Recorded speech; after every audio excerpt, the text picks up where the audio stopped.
Hello all, welcome to this session. In this session, I'm going to answer one of the Java interview questions. That is, what will happen when an exception is handled in Java? Let me answer.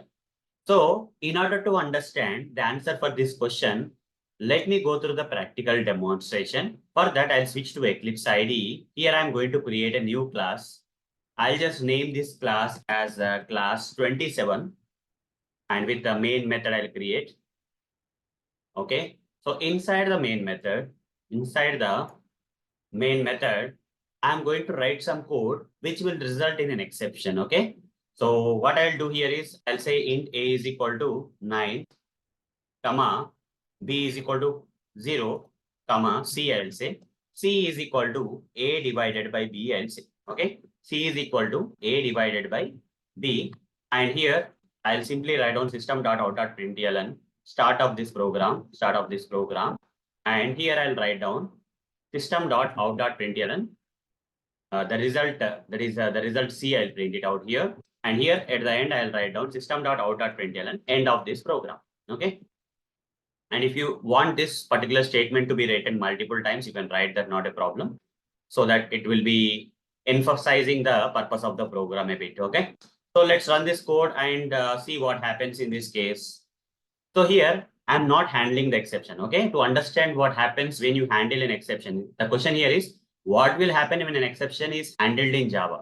In this case, I'm not handling the exception because we already know that in this particular line, that is line 11, we are trying to divide a number by 0, 9 by 0. When you try to divide a number with 0, you are going to get what? You are going to get arithmetic exception. In Java, it's not possible to divide a number by 0. This line is going to give you the arithmetic exception.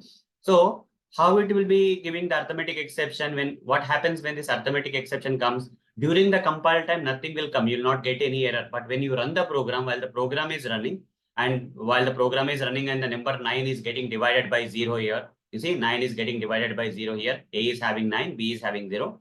So when 9 is getting divided by 0, this statement will throw an object of, okay, arithmetic exception predefined class in Java. Okay. One of the exception classes in Java. For that, an object will be thrown by this line. Who will catch that object? Here, since we are not handling the exception, that object of that arithmetic exception class that is occurring in this line will be diverted to the JVM, which is actually running the program. Once JVM receives that particular object of this arithmetic exception from this line, JVM will immediately stop the program there itself, and remaining lines of code, whatever the lines I highlighted here are the remaining lines of code which are there after this particular exception, that is object of the exception thrown here. This won't be executed because by the time JVM will stop the execution of the code. Once the JVM receives the object of the arithmetic exception, any of the exception class, for example, in this case, arithmetic exception class, the program execution will stop. This will happen if you don't handle the exception. You see, start of the program, start of this program, and at the line 11, here we got this exception, that is arithmetic exception, because you are trying to divide a number by 0, which is not possible in Java.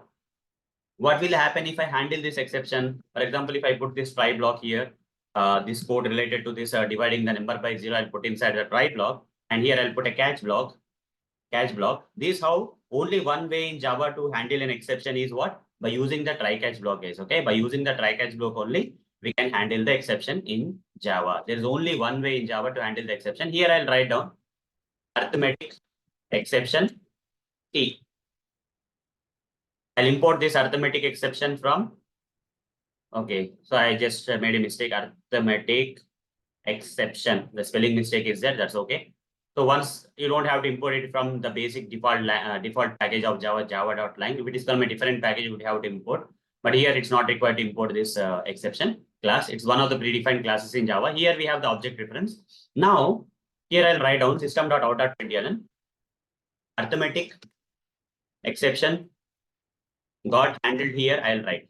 So now what happens when I run this code is this time you're using try catch block to handle the exception. The question is also asking what will happen when an exception is handled in Java using handled in Java means definitely you have to use try catch block to handle the exception. So when you run this kind of program where the possible exception is handled in using the try catch block, what happens is here this particular line 12 still will give you an object of that arithmetic exception predefined class in Java, because In Java, we cannot divide a number by 0. Associated exception class will be called.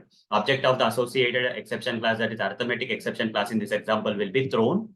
And that object will not reach the JVM now. In this case, since you are surrounding this particular thing with try block, the try block will divert that. Instead of that particular thing, go to the JVM and JVM will stop the program execution, right? This time, the object of the arithmetic exception, okay, will be thrown to this catch block, and it will be stored into the object reference of this arithmetic exception class. If you give the proper class here inside the catch block, in the object reference, the object thrown for that arithmetic exception class will be stored into this object reference, and it will be captured. It will not be going to the JVM. If it goes to JVM, JVM would have stopped the program execution. But in this case, this object is not object of the arithmetic exception class, which is thrown from here, is going and storing into this object reference of arithmetic exception class of the catch block. Hence, it will go inside the catch block, and here, whatever the things that you have written here will be printed. Arithmetic exception got handled here will be printed. And with this, exception will be handled, and remaining statements of the code will be continued with the execution. End of this program will be printed. You see, in the output, will not get that red color kind of exception. You see, start of this program, start of this program. And since the object of this arithmetic exception class has been diverted to the catch block and stored into the object reference of the arithmetic exception class in this example into the catch block, and whatever the statements that you have written in the catch block got executed, the print statements got executed, and this got printed. After that, since the exception got handled, the remaining statements in the program got executed, and the program execution has been successful. Okay. So with this, you can understand, right, what will happen when an exception is handled in Java. The object thrown from for the exception class for which the exception is occurred will be captured inside the catch block, and the exception will be handled. And since the exception is handled, remaining lines of the code in the program will continue the execution instead of stopping there, because JVM is not catching the exception. Here in this case, catch block is catching in the program, because the catch block is catching, catch block is handling the exception, and it is helping us in continuing the next lines of the code in the program even after the exception occurred. Okay. So this is what is the answer you have to give when you get this kind of question in the interview. So that's all for this session. Thank you. Bye-bye.